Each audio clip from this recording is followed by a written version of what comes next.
So there's this theme that I've been noticing becoming very alive and center in my life through my friendships, through my clients, through my own experiences. And that thing has been needs. Needs. Being needy. Letting those needy needs be seen in the world, by your community, with your friends, the people that you love, the people who care.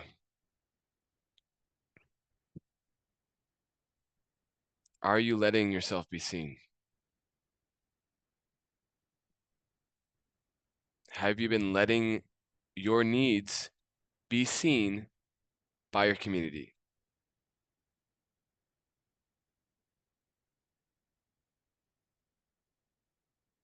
If you're like me, then maybe you have some strategies to keep those needs from being seen by others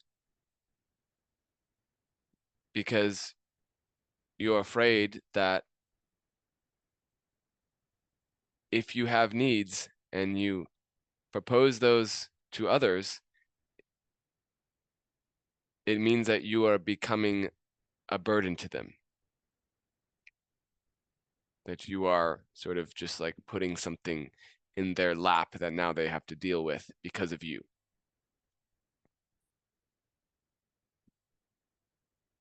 That was my conceptualization of needs as a child. That's how I understood needs, is that it's that ultimately it's I have to do something to get love. I need to bring something. I better have something. I better be good or have something good to offer in exchange for my needs because this need is a burden and no one wants to be with someone that is burdensome.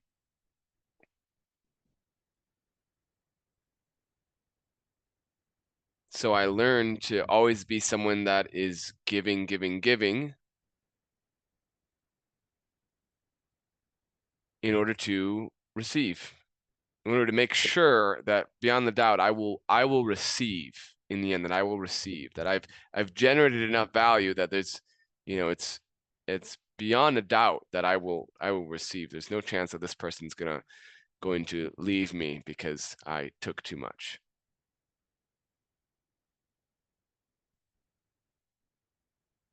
And I've learned that this model just, it just doesn't, it's not sustainable, obviously, right? It's not sustainable to just give, give, give, give, give, give, give, and then, yeah, hope that this person will give back at some point.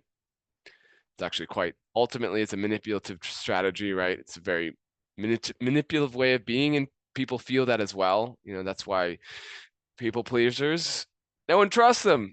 No one trusts people pleasers because they're not saying what they actually want and they're hiding it behind a smile. What do I want from you right now, actually? What do I actually want from you right now? Yeah. Can I be vulnerable? Yeah, I want you to trust me. I want you to take part in my events. I want you to join my retreats. Yeah, I have this retreat in Colorado that's coming up. I want you to join that. And I want you to to feel my essence and feel comfortable with me. I want you to think about me as someone that's genuine and honest and open and someone that you would feel comfortable spending a weekend with.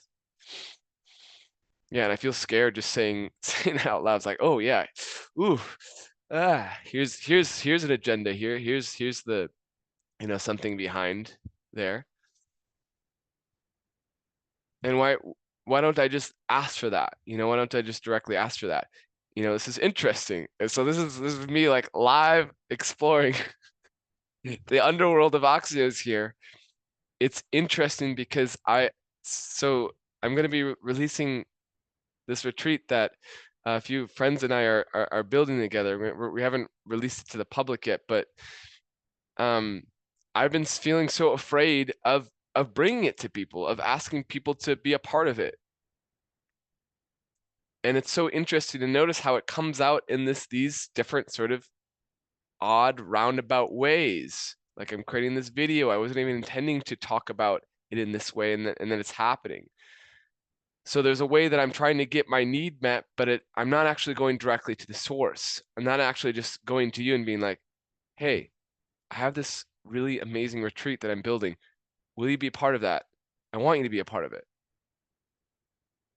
Instead, I'm like, I'm gonna create this video where I'm gonna be vulnerable and you're gonna you're gonna like me more. And then at some point I'm gonna share this idea of a retreat and then you're gonna buy into it. So it's this whole like roundabout strategy to get what I want. So this is something that we do, right? We do this roundabout strategy to get what we actually want. But really it's like instead of going all the way around and doing this whole thing, which is ultimately manipulative, and ultimately people are like, what do you actually want? Like, I'm not really sure what you want. I'm not really feeling exactly what you're wanting here. Instead of that, we could actually just go straight. Another choice is to go straight to the source of just actually going towards what we want and asking for what we actually need. And the reason why we don't do that, and check to see if this resonates with you, the reason why we don't do that is because it's vulnerable to do that. It's scary to do that. It's scary to ask what I need. Ask for what I need. It is scary to do that because it requires me to show some part of myself that some parts of me do not want you to see.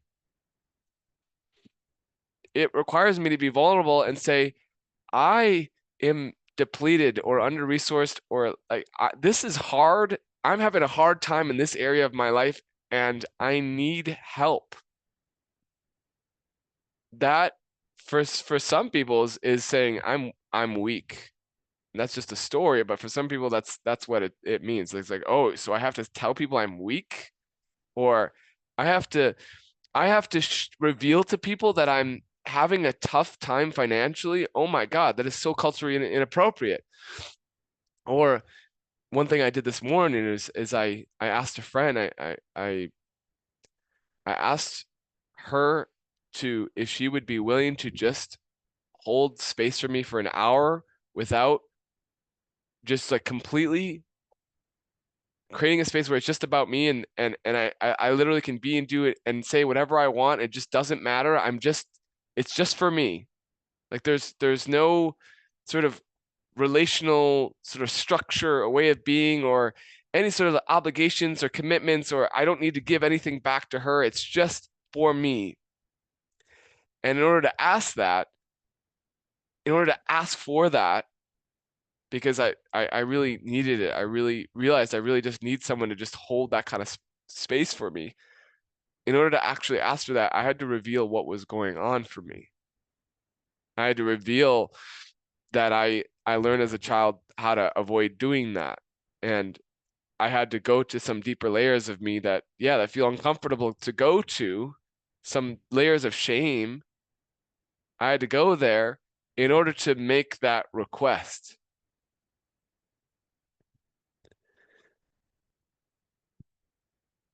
I received an email today from one of my clients. She came to me initially, she came to me because she wanted help in consciously dying. She has stage 4 ovarian cancer. So she's dying physically. And I asked her if it's okay to share this, and she said, yes, please go for it. But she sent me an email where she shared about all the ways in which her body is shutting down and she's losing the functionality, and that she literally just can't do some things anymore. And she shared this vulnerable list of 12 things that she she needs, that she needs help with. And it was so touching to feel her in that. She was saying like, hey, I'm up, it's 3 in the morning, I can't sleep, I'm losing my sense of relationship to my body, and it's really hard for me to, it's scary, I don't know what's happening, and it's scarier to not know how to take care of myself, and I need help, and this is scary to ask for help, and like, will you help me? And here are 12 ways you can help me. And on our session today, we talked about how important it is to be someone who can stand for your own self and say, hey, community, I need you, I need your help right now, I need support. And just allowing yourself to be seen in the needs that you have, because you're a human being.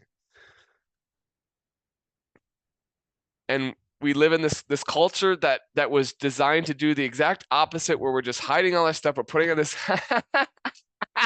everything's fine. Yeah, I'm great. Yeah, we're doing that, and it's psychotic. It's psychotic, and it's so far from reality. And we're so many of us are suffering, and we don't need to. We don't need to be suffering, because there are so many resources in the world, and there's so many miracle makers in this world. I'm a miracle maker. I'm a wealth generator. I'm a miracle maker. That is what I've been declaring. There are so many people in this world that when they hear a need, they go, wait a second, I can serve that. I can help that. I didn't know. Now I know. Thank you for letting me know. But they don't know until you give them the gift of knowing. They don't know until you give them the gift of knowing, which requires something from you. And what is that? It requires your heart. It requires you to care about you, and do the vulnerable thing of opening the heart and saying, oh, this is tender, and this is scary, and this hurts, and this is how I need help right now. This is how you can help me. Will you help me? Will you help me?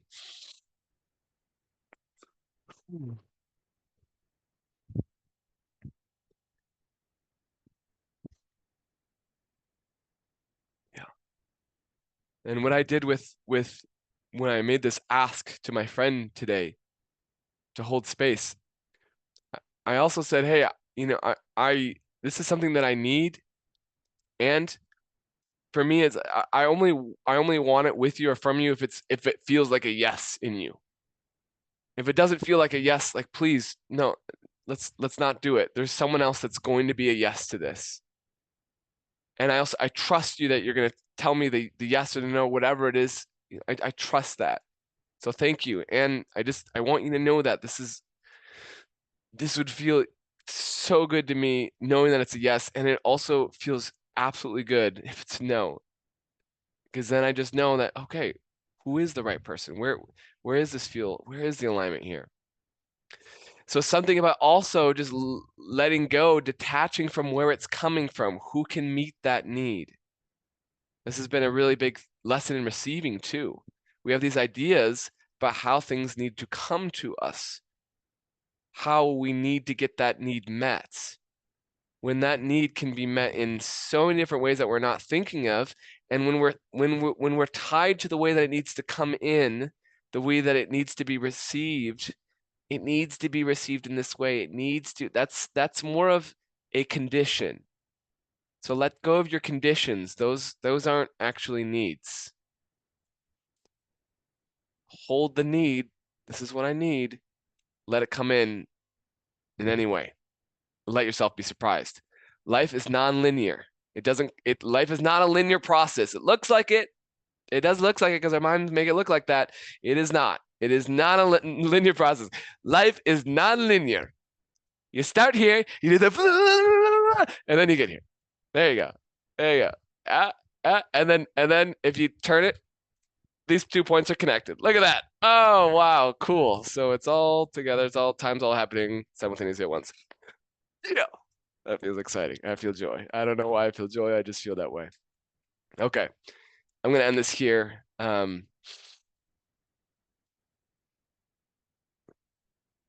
love you.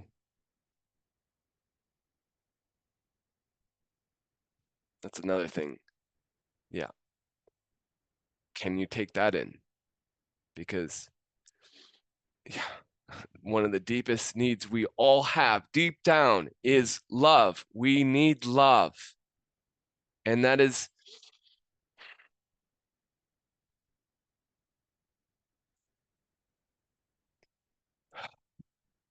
yeah. So, and the distinction there is that that is what we are. We can't get it from anyone else, but there's some, when I say I love you, it is a reminder. It is not something I'm giving you. That is the distinction. It is a reminder. It is not something I'm giving you. I love you. You are loved. You are pure love.